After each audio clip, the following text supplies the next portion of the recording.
This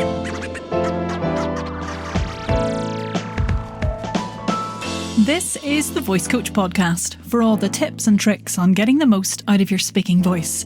I'm Nic Redman, and I'll be sharing everything you need to know to keep your voice healthy, sounding great, and working the way it should. If you're an actor, voiceover, speaker, presenter, or podcaster, you're in the right place. Hopefully it'll be a wee bit of crack too. Let's get started. Right, this is your SOVT episode interlude. SOVT standing for Semi-Occluded Vocal Tract. It's a really cool voice term, guys. Everybody's talking about SOVT, including me. I mentioned it a few weeks ago in this podcast, and then I realised, I don't think I've explained what that is yet. So here we go. A few of the top line things to know about SOVT, Semi-Occluded Vocal Tract work, and where you can go to find out more, basically. I'm not an expert on this. I use it loads and know lots about it and really believe in it as a tool, as many voice people do. It's brilliant. There are loads of incredible people out there who've pioneered this work and are actually developing it even further. So please see the links in the show notes for all of that. But disclaimer, this one gets a little bit geeky, she says, pushing her glasses up onto her nose. What I'd really like you to take from this episode is a little bit more insight into what SOVT work is and how you can use it in your voice work in the day to help yourself out. All right, so here we go. What is SOVT? Well, it stands for Semi-Occluded Vocal Tract. Great, that's it. Thanks for joining me on this episode. Goodbye. I'm joking, of course there's more. Semi-Occluded Vocal Tract work, SOVT. It's been used in voice training by all sorts of practitioners for yonks, dating back to the 60s, in voice for performers context specifically, with people like Arthur Lesack and Kristen Linklater using it. But I actually did find reference of SOVT being used as far back as the 1800s, would you believe? There's a link to a paper below. But according to Sidney Barnett, in his paper from 2017, which was called The Advancement of Voice Therapy and the Contribution of Vocal Function Exercises, the scientific benefits of SOVT haven't been really understood until much later. They did a study in the 90s and learned that it increased vocal fold vibration efficiency in normal functioning voices as a starting point.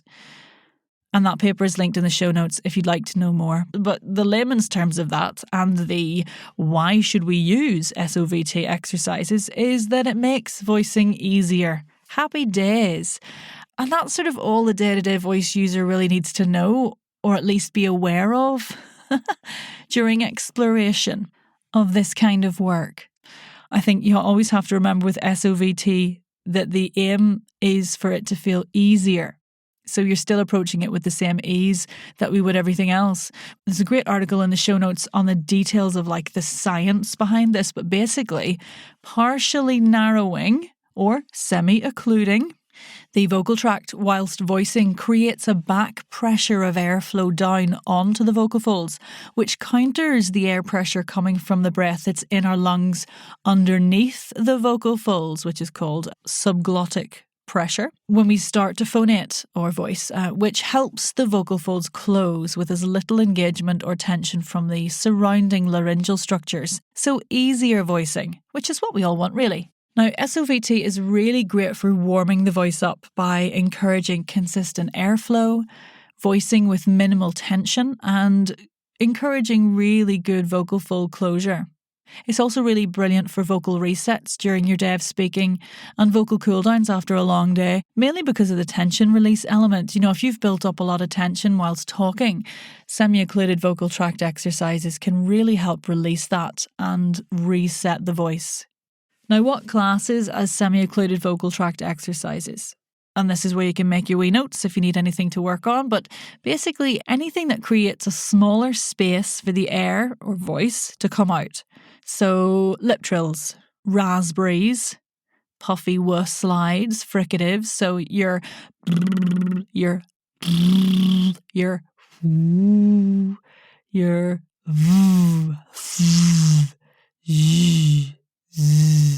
all really nice examples of SOVT work. The trend at the moment in SOVT is straw phonation. thanks to a dude called Ingo Tietze. Give that a Google. Basically voicing through a straw. Now, some coaches in my circle think it's a bit gimmicky and unnecessary, and you're fine just with the vocal function exercises or the lip trills and the fricatives and whatnot, and others don't. You know, there are loads of straws out there in the market. I've got a wee episode coming on straw phonation and what it can do for you in terms of your voice warm-up. Anyway, for now, here are a few ways you can use SOVT in your vocal warm-up, your voice resets, and your vocal cooldowns. You can do lip trills up and down your voice range. Lovely for both warming up and cooling down. In fact, slides with any of those SOVT sounds that I mentioned earlier are great. Puffy wah, woo, v, v. Any of those lovely glides up and down or sirens with a little obstruction in the way. You can add some puffy wah, woo, breath release on during your breath awareness and exploration. So that's one of the exercises that you'll probably be familiar with because I've done it in a lot of the breath episodes prior to this one. When you're lying on the floor and you're letting the breath out, instead of going for sigh of relief, you can go for a puffy. So the cheeks get puffy. There's a little gap between the lips. It's almost like a W-U-H. And another really nice way of incorporating SOVT into your voice training is just adding some fricatives onto some rhythmic breath work when you're working on encouraging active connection to your vocal support. So if you're doing any revving style work, utilising the transversus abdominis and the lower support muscles, if you're doing a bit of zzz, of course, remembering the abdominal release in between those sounds. But it's a really nice way of safely getting that support going. So there you go. That's quite short and sweet, but I don't think we need to go into it anymore. And perhaps you can spend a couple more minutes just having a look at some of the articles in the show notes if you're interested in finding out a little bit more. But the summary is SOVT stands for Semi-Occluded Vocal Tract work. It's all about something sciencey to do with air pressure, which essentially leads to making voicing easier. They're really good for warming the voice up, resetting the voice and cooling the voice down, as well as really good for working on airflow and breath generally.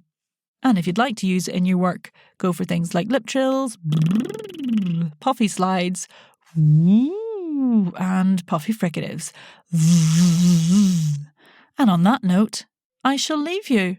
Have a nosy at the links, like I said, if you'd like more insights into the geeky science, and get occluding, speaker friend. See you soon. Oh, P.S. Remember, I've got the next run of my 6-week accent course, the Ultimate Accent Toolkit, coming up in a couple of weeks. So if you'd like to be involved in that, there's a link in the show notes to join the list to get all of the information. So please do join me on that. It's a wonderful week exploring all the steps you need in order to break down accents all by yourself. So it's a really fun course, and I look forward to sharing it with you. Okay, definitely buy this time. Thanks for listening to the Voice Coach podcast. To get the most out of your voice, come on over to our free community on Facebook, the Voice and Accent Hub. See you in there.